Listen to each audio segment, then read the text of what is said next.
ಮಾಜಿ ಮಸಾಲ. ಎಂತ ಅಡಿಗೆಯ ರುಚಿಯಾಗೋ ರಹಸ್ಯವು 20 ರೂಪಾಯಿ. ದೇವೇಗೌಡರ ಚಿನ್ನಮ್ಮ ಚಿರನಿದ್ರೆಗೆ ಜಾರಿದ್ದಾರೆ. ಮಧ್ಯರಾತ್ರಿ ಹಾಸನಕ್ಕೆ ಚೆನ್ನಮ್ಮ ಅವರ ಪಾರ್ಥಿವ ಶರೀರ ತಲುಪಿರುವಂಥದ್ದು. ಹಾಸನದ ರೇವಣ್ಣ ಅವರ ಮನೆಯಲ್ಲಿ ಅಂತಿಮ ದರ್ಶನಕ್ಕೆ ವ್ಯವಸ್ಥೆ ಮಾಡಲಾಗಿದೆ. ಇಲ್ಲಿ 1 ಲಕ್ಷ ಜನಕ್ಕೂ ಅಂತಿಮ ದರ್ಶನಕ್ಕೆ 1 ಲಕ್ಷ ಜನ ಬರುವಂತಹ ನಿರೀಕ್ಷೆ ಇರುವಂತಹ ಕಾರಣ ಬಿಗಿ ಭದ್ರತೆಯನ್ನ ಕಾಯ್ದುಕೊಳ್ಳಲಾಗ್ತಾ ಇದೆ. ಹೊಳೆನರಸೀಪುರ ತಾಲೂಕಿನ ಶಾಲಾ ಕಾಲೇಜುಗಳಿಗೆ ರಜೆ ಘೋಷಣೆ ಮಾಡಲಾಗಿರುವಂಥದ್ದು. 5 ಎಸ್ಪಿ ನೇತೃತ್ವದಲ್ಲಿ ಬಿಗಿ ಭದ್ರತೆ ವ್ಯವಸ್ಥೆಯನ್ನ ಮಾಡಲಾಗಿರುವಂಥದ್ದು. ಇಲ್ಲಿ ಆರೋಗ್ಯ ಸಮಸ್ಯೆಯಿಂದ ಮಾಜಿ ಪ್ರಧಾನಿ ಎಚ್.ಡಿ. ದೇವೇಗೌಡರ ಜೀವನದ ಅಚಲ ಆಸರಿಯಾಗಿದ್ದಂಥ ಚೆನ್ನಮ್ಮ ಅವರು ನಿಧನರಾದ ಬಳಿಕ ದೇವೇಗೌಡರ ಕುಟುಂಬ ಶೋಕ ಸಾಗರದಲ್ಲಿ ಮುಳುಗಿರುವಂಥದ್ದು. ತಾಯಿಯನ್ನ ಕಳೆದುಕೊಂಡ ನೋವನ್ನ ಇಲ್ಲಿ ಕೇಂದ್ರ ಸಚಿವ ಎಚ್.ಡಿ. ಕುಮಾರಸ್ವಾಮಿ ಅವರು ವ್ಯಕ್ತಪಡಿಸುತ್ತಿದ್ದಾರೆ. ಹಾಗೆ ರೇವಣ್ಣ ಕೂಡ ವ್ಯಕ್ತಪಡಿಸ್ತಾ ಇರುವಂಥದ್ದು. ದೇವೇಗೌಡರು ತಮ್ಮ ಅರ್ಧಾಂಗಿಯನ್ನ ಕಳೆದುಕೊಂಡು ಬಿಕ್ಕಿ ಅತ್ತಿದ್ದಾರೆ. ನಿನ್ನೆಯಿಂದ ಮೊನ್ನೆ ರಾತ್ರಿಯಿಂದ ಅವರು ಭಾರಿ ಬೇಸರದಲ್ಲಿರುವಂಥದ್ದು. ಇಷ್ಟು ದಿನಗಳ ಕಾಲ ಅವರಿಗೆ ಜೊತೆಯಾಗಿ ನಿಂತಂತ ತಮ್ಮ ಅರ್ಧಾಂಗಿಯನ್ನ ಕಳೆದುಕೊಂಡಿರುವಂತಹ ದೇವೇಗೌಡರು ತುಂಬಾ ಬೇಸರದಲ್ಲಿದ್ದಾರೆ. ಅವರಿಗೂ ಕೂಡ ಆರೋಗ್ಯದಲ್ಲಿ ವ್ಯತ್ಯಾಸಗಳಿವೆ, ವಯಸ್ಸಾಗಿದೆ. ಇಂಥ ಸಂದರ್ಭದಲ್ಲಿ ಇಂಥದ್ದೊಂದು ನೋವನ್ನ ತಡೆದುಕೊಳ್ಳುವಂತಹ ಶಕ್ತಿ ದೇವರು ಅವರಿಗೆ ನೀಡಲಿ ಅಂತ ಹೇಳಿ ಎಲ್ಲರೂ ಕೂಡ ಬೇಡಿಕೊಳ್ತಾ ಇರುವಂಥದ್ದು. ಈಗಾಗಲೇ ಅವರ ಅಂತಿಮ ದರ್ಶನಕ್ಕೆ ಬೆಂಗಳೂರಿನಲ್ಲಿ ಹಲವು ಗಣ್ಯರು, ಸ್ಯಾಂಡಲ್ವುಡ್ನ ತಾರೆಯರು ಎಲ್ಲರೂ ಕೂಡ ಬಂದು ಅಂತಿಮ ದರ್ಶನವನ್ನ ಪಡೆದಿದ್ದಾರೆ. ಈಗ ಅವರನ್ನ ಹಾಸನಕ್ಕೆ ಅವರ ಪಾರ್ಥಿವ ಶರೀರವನ್ನ ಶಿಫ್ಟ್ ಮಾಡಲಾಗಿರುವಂಥದ್ದು. ರೇವಣ್ಣ ಅವರ ನಿವಾಸದಲ್ಲಿ ಅವರ ಅಂತಿಮ ದರ್ಶನಕ್ಕೆ ವ್ಯವಸ್ಥೆಯನ್ನ ಮಾಡಲಾಗಿರುವಂಥದ್ದು. ಈ ಸಂದರ್ಭದಲ್ಲಿ ಈಗ ಅಂತ್ಯಕ್ರಿಯೆಯ ಸಂದರ್ಭದಲ್ಲಿ 1 ಲಕ್ಷ ಅಂತಿಮ ದರ್ಶನಕ್ಕೆ ಬರುವಂತಹ ಸಾಧ್ಯತೆ ಇದೆ. ಹಾಗಾಗಿ 5 ಎಸ್ಪಿಗಳ ನೇತೃತ್ವದಲ್ಲಿ ಬಿಗಿ ಭದ್ರತೆಯನ್ನ ಕಾಯ್ದುಕೊಳ್ಳಲಾಗಿರುವಂಥದ್ದು. ಹಾಗೆ ಇಲ್ಲಿ ಬಿಗಿ ಭದ್ರತೆಯ ದೃಷ್ಟಿಯಿಂದಾಗಿ ಹೊಳೆನರಸೀಪುರ ತಾಲೂಕಿನ ಶಾಲಾ ಕಾಲೇಜುಗಳಿಗೂ ಕೂಡ ರಜೆಯನ್ನ ಘೋಷಿಸಲಾಗಿರುವಂಥದ್ದು. ಹೊಳೆನರಸೀಪುರದಲ್ಲಿ ಇಂದು ಅಂತ್ಯಕ್ರಿಯೆ ನೆರವೇರಲಿರುವಂಥದ್ದು. ಮಾಜಿ ಪ್ರಧಾನಿ ದೇವೇಗೌಡರ ಪತ್ನಿ ಚೆನ್ನಮ್ಮ ನಿಧನರಾಗಿರುವ ಕಾರಣ ಶಾಲಾ ಕಾಲೇಜುಗಳಿಗೆ ರಜೆ ಘೋಷಣೆ ಮಾಡಲಾಗಿರುವಂಥದ್ದು. ಬೆಂಗಳೂರಿನಿಂದ ಹೊಳೆನರಸೀಪುರದಲ್ಲಿ ಅಂತಿಮ ನಮನ ನಡೆದಿರುವಂಥದ್ದು, ಅಂತಿಮ ಯಾತ್ರೆ ನಡೆದಿರುವಂಥದ್ದು. ಸತತವಾಗಿ 10 ಗಂಟೆಗೂ ಹೆಚ್ಚು ಕಾಲ ಚೆನ್ನಮ್ಮ ಅವರ ಅಂತಿಮ ಯಾತ್ರೆ ನಡೆದಿದೆ. ನಿನ್ನೆ ಮಧ್ಯಾಹ್ನ 12:30ಕ್ಕೆ ಪದ್ಮನಾಭ ನಗರದ ಅವರ ನಿವಾಸದಿಂದ ಯಾತ್ರೆ ಹೊರಟಂಥದ್ದು. ಮಧ್ಯರಾತ್ರಿ 2:30ರವರೆಗೆ ಪಾರ್ಥಿವ ಶರೀರದ ಅಂತಿಮ ಯಾತ್ರೆ ನಡೆದಿದೆ. ಹಾಸನಕ್ಕೆ ನಿನ್ನೆ ರಾತ್ರಿ 2:30ಕ್ಕೆ ಪಾರ್ಥಿವ ಶರೀರ ಬಂದು ತಲುಪಿರುವಂಥದ್ದು. ದೊಡ್ಡ ಮಟ್ಟದಲ್ಲಿ ಜನರು ಬಂದಿದ್ರು ಅವರ ಅಂತಿಮ ದರ್ಶನಕ್ಕೆ ಅಂತ ಹೇಳಿ ಹೇಳಲಾಗ್ತಾ ಇರುವಂಥದ್ದು.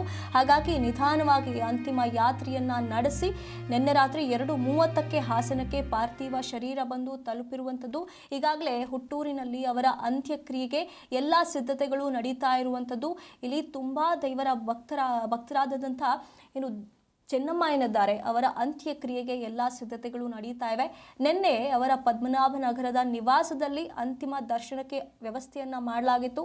ಹಲವು ಗಣ್ಯರು ಹಾಗೂ ಸಾರ್ವಜನಿಕರು ಎಲ್ಲರೂ ಕೂಡ ಅಂತಿಮ ದರ್ಶನವನ್ನ ಪಡೆದಿದ್ದಾರೆ.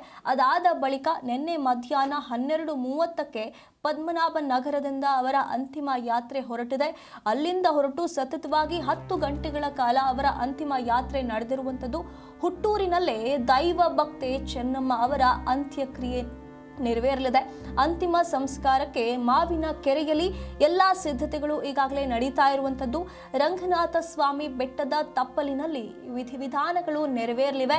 11 ಅರ್ಚಕರಿಂದ ವಿಧಿವಿಧಾನದ ಅಂತಿಮ ಕೆಲವೊಂದಿಷ್ಟು ವಿಧಿವಿಧಾನಗಳಿರ್ತವೆ ಅವೆಲ್ಲವೂ ಕೂಡ ನೆರವೇರಲಿವೆ.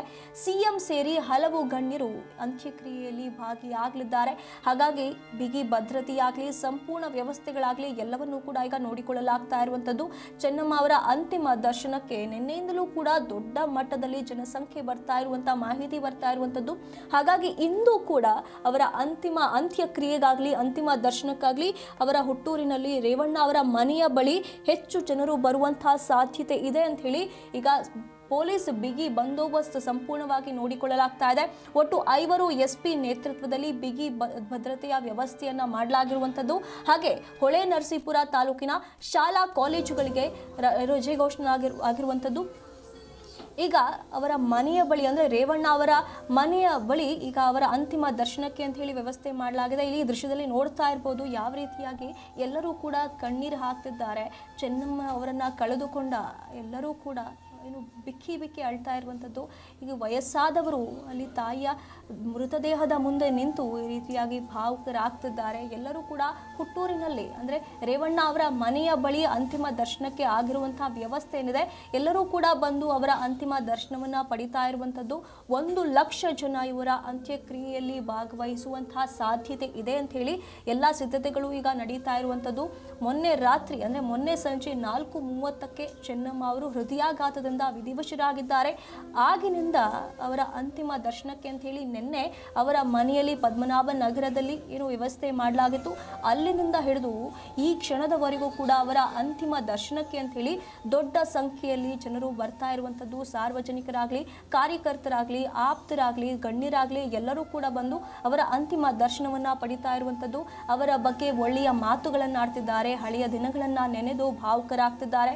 ಯಾವ ರೀತಿಯಾಗಿ ಚೆನ್ನಮ್ಮ ಅವರು ಬಂದವರನ್ನ ಟ್ರೀಟ್ ಮಾಡ್ತಿದ್ರು, ತಮ್ಮ ಸ್ವಂತ ಮಕ್ಕಳಂತೆ ನೋಡಿಕೊಳ್ತಿದ್ರು ಅಂತೇಳಿ ಅವರ ಆಪ್ತರು, ಕಾರ್ಯಕರ್ತರೆಲ್ಲರೂ ಕೂಡ ಮಾತುಗಳನ್ನು ಆಡ್ತಿರುವಂಥದ್ದು. ಚೆನ್ನಮ್ಮ ಅವರು ಸತತವಾಗಿ ಇಷ್ಟು ವರ್ಷಗಳ ಕಾಲ ದೇವೇಗೌಡರ ಜೊತೆ ಯಾವ ರೀತಿಯಾಗಿ ಸಾಥ್ ನೀಡಿಕೊಂಡು ಬಂದಿದ್ದಾರೆ, ಇಂಥ ದೊಡ್ಡ ಕುಟುಂಬವನ್ನ ಯಾವ ರೀತಿಯಾಗಿ ನಿಭಾಯಿಸಿಕೊಂಡು ಬಂದಿದ್ದಾರೆ, ಹಾಗೆ ದೇವೇಗೌಡರ ರಾಜಕೀಯ ಜೀವನದಲ್ಲಿ ಇವರ ಪಾತ್ರ ಎಷ್ಟಿತ್ತು, ಎಷ್ಟು ಸಪೋರ್ಟಿವ್ ಆಗಿ ಇವರು ನಿಂತಿದ್ರು ಅನ್ನೋದ್ರ ಬಗ್ಗೆ ಕೂಡ ಮಾತುಗಳನ್ನು ಆಡಿದ್ದಾರೆ. ಮೊದಲಿನಿಂದಲೂ ಕೂಡ ಇವರು ಒಬ್ಬ ಮಾಜಿ ಪ್ರಧಾನಿಯ ಪತ್ನಿ ಅನ್ನುವಂಥ ಅಹಂ ಇರಲಿಲ್ಲ.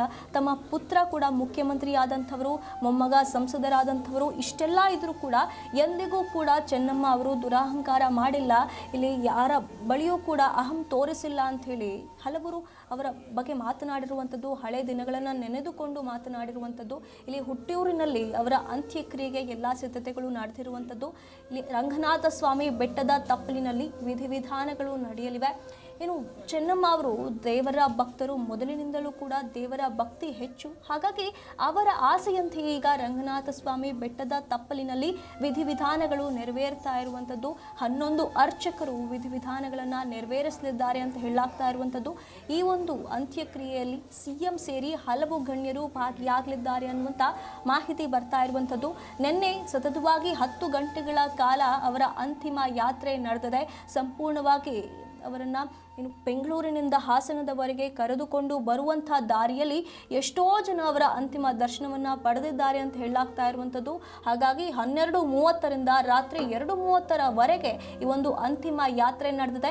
ಹಾಗಾಗಿ ಇಂದು ಕೂಡ ಹೆಚ್ಚಿನ ಸಂಖ್ಯೆಯಲ್ಲಿ ಜನರು ಬರುವ ಸಾಧ್ಯತೆ ಇದೆ ಅಂತ ಹೇಳಿ ಎಲ್ಲ ವ್ಯವಸ್ಥೆಗಳನ್ನು ಮಾಡಿಕೊಳ್ಳಲಾಗ್ತಾ ಇರುವಂಥದ್ದು. ಹೊಳೆ ನರಸೀಪುರ ತಾಲೂಕಿನ ಶಾಲಾ ಕಾಲೇಜುಗಳಿಗೂ ಕೂಡ ರಜೆ ಘೋಷಣೆ ಮಾಡಲಾಗಿರುವಂಥದ್ದು. ಇಂದು ವಿಧಾನಗಳ ರೀತಿಯಲ್ಲಿ ಅವರ ಸಂಪ್ರದಾಯದ ರೀತಿಯಲ್ಲಿ ಇಂದು ಅಂತ್ಯಕ್ರಿಯೆ ನೆರವೇರುವಂಥದ್ದು. ಈಗ ಎಲ್ಲ ಸಿದ್ಧತೆಗಳು ಈಗಾಗಲೇ ಆರಂಭವಾಗಿರುವಂಥದ್ದು. ಎಲ್ಲರೂ ಕೂಡ ಅಂತಿಮ ದರ್ಶನವನ್ನು ಪಡೀತಿದ್ದಾರೆ. ಗಣ್ಯರೆಲ್ಲರೂ ಕೂಡ ಈ ಒಂದು ಅಂತ್ಯಕ್ರಿಯೆಯಲ್ಲಿ ಭಾಗಿಯಾಗಲಿದ್ದಾರೆ. ಇಲ್ಲಿ ಅಂತಿಮ ದರ್ಶನಕ್ಕೆ ಯಾರೆಲ್ಲ ಬರ್ತಿದ್ದಾರೋ ಅವರು ಚೆನ್ನಮ್ಮ ಅವರ ಒಳ್ಳೆಯ ಗುಣಗಳನ್ನು ಮೆಚ್ಚುತ್ತಾ ಇರುವಂಥದ್ದು. ಇಷ್ಟು ದೊಡ್ಡ ಕುಟುಂಬ, ಒಂದು ಕಡೆ ತವರು ಮನೆ ಕೂಡ ದೊಡ್ಡ ಕುಟುಂಬ, ಇನ್ನೊಂದು ಕಡೆ ಗಂಡನ ಮನೆ ಕೂಡ ದೊಡ್ಡ ಕುಟುಂಬ. ಇಂಥ 2 ಕುಟುಂಬಗಳನ್ನು ಒಳ್ಳೆಯ ರೀತಿಯಲ್ಲಿ ನಿಭಾಯಿಸಿಕೊಂಡು ಬಂದಿದ್ದಾರೆ. ಮೊದಲಿನಿಂದಲೂ ಕೂಡ ದೇವೇಗೌಡರಿಗೆ ರಾಜಕೀಯದ ವಿಷಯದಲ್ಲಿ ಸಪೋರ್ಟ್ ಆಗಿ ನಿಂತಿದ್ರು. ಏನೇ ನಿರ್ಧಾರಗಳನ್ನು ತೆಗೆದುಕೊಳ್ಳಬೇಕು ಅಂತಂದ್ರೂ ಕೂಡ ಅವರು ಅದರಲ್ಲಿ ತಮ್ಮ ಅಭಿಪ್ರಾಯಗಳನ್ನು ಹೇಳ್ತಿದ್ರು. ಮಕ್ಕಳ ಈ ಒಂದು ರಾಜಕೀಯ ವಿಷಯದಲ್ಲೂ ಕೂಡ ಅವರು ತುಂಬ ಒಳ್ಳೊಳ್ಳೆ ನಿರ್ಧಾರಗಳನ್ನು ತೆಗೆದುಕೊಂಡಿದ್ದಾರೆ, ಸಪೋರ್ಟ್ ಆಗಿ ನಿಂತಿದ್ದಾರೆ ಅಂತ ಹೇಳಲಾಗ್ತಾ ಇರುವಂಥದ್ದು.